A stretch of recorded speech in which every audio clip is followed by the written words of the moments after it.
small fibers only respond to painful stimuli, but in the setting of tissue injury, they can respond to innocuous stimulation. So when there's injury, they change their properties. And how they change their properties is very clear, and I'll show you how it happens. And they change it such that now non-painful stimulus can hurt. So let's look at an example. It's what we call sensitization. It's happening out in the periphery, so it's peripheral sensitization. Here's our fiber. And now we've just rammed our foot against the wall, or somebody drove a car over your foot, and they've produced a lot of damage.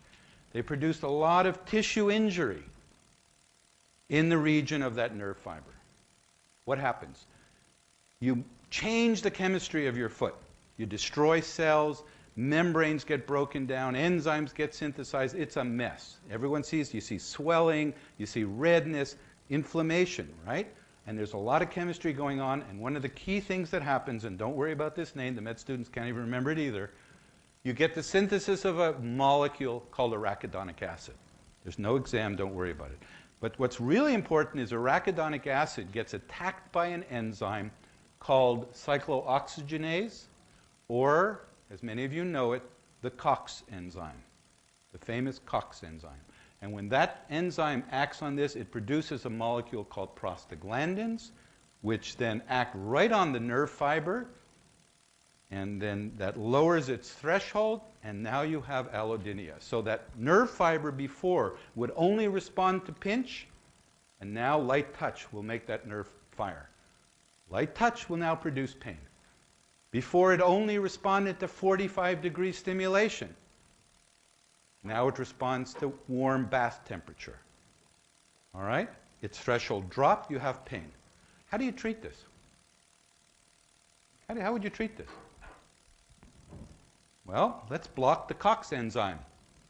And you guys, how many people have ever had aspirin? That's all? Well, that's what you do.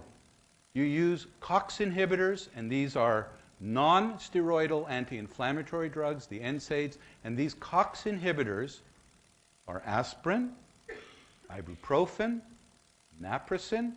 They all do the same thing. They're all variations on the same drug. And they work. They block the COX enzyme. And then, of course, there's the real famous COX-2 inhibitors. And if you've been reading the newspapers, you know that COX-2 inhibitors, Vioxx and Celebrex, which I happen to think are dynamite drugs for pain. They work beautifully. You take one pill in the morning, one a day. Isn't that nice? Unfortunately, it has cardiovascular side effects. And so they're off the market. And your Merck shares are worth a lot less because of that. All right? But it's a very good drug, and we know exactly how it works. And the reason why the COX-2 inhibitors were developed, it was thought that they'd have a better side effect profile. Because everyone knows that one of the bad side effects of aspirin is you can get an ulcer. It can burn a hole in your stomach. It's a side effect. Now, let's take a little bit of a sort of side important thing. Side effects do not mean the drug is a lousy drug. It's inherent in any drug you take. The nervous system, the body, is very conservative. It uses the same molecules over and over again. So when you pop the pill, the drug's going to start going all over the place, and it's going to kill COX enzymes everywhere it finds. And I gave it this mini-med. I love this. A gentleman put his hands up several years ago. True story. And he said, "Doctor, this sounds like a stupid question." I said, "There's no stupid question." He said, "Well, you know, you told me about I have arthritis, and I take aspirin, and it goes and it blocks the COX enzyme." And he said, "How does the aspirin know where to go?" It was brilliant. Because he was understanding the problem, the side effects. The aspirin has no idea where to go, right? You put it in your mouth, and it's going to get in your bloodstream. It's going to go everywhere. And if there's a COX enzyme that you need in your stomach, it's gone, all right?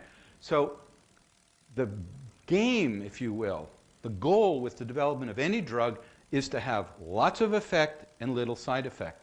And to the extent that they get too close together, the drug becomes a real problem.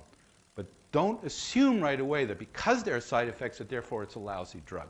It's an important concept because something like morphine has lots of side effects. The trick is to build up its effects and reduce the side effects. Now, I talked about the small fibers, and I told you those are the ones that respond to painful stimulation.